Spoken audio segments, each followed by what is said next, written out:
मु मोहिनी देवदासी हरिहर क्षेत्र महाल श्री जगन्नाथ मंदिर महाप्रभुंर सेवाकारिणी। दीर्घ 25 वर्ष है महाप्रभु सेवार मुझे महाप्रभुंर समस्त नीतिकांति पर महाप्रभु पहड़ समय को गीत गोविंद गान करा जाए। कारण जगन्नाथ गीत गोविंद न शुणिले निद आसेनी, से गीत गोविंदर व्यवस्था रही। मो सहित अन्य मान आमर गीत गोविंद सेवा रे निजुक्ति पाई पिला समस्ते आसी एठी एकजुट होकर 8टा बेलू आम गीत गोविंद आरंभ करूँ। प्राय 10टारू 10:30 भितर महाप्रभुंर सेवा सारे एवं पहड़ करूँ।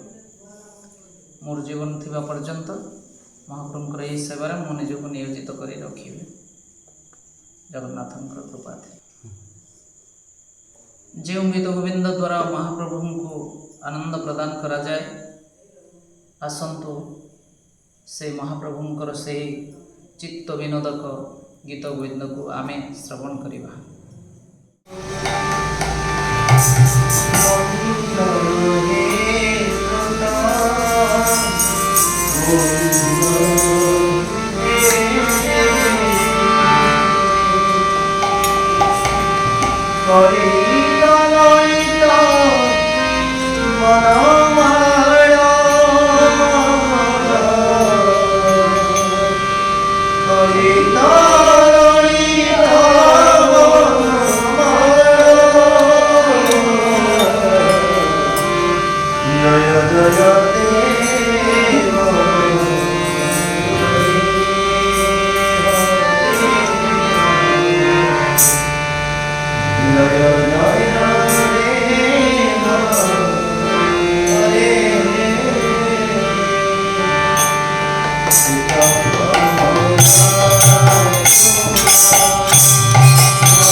Oh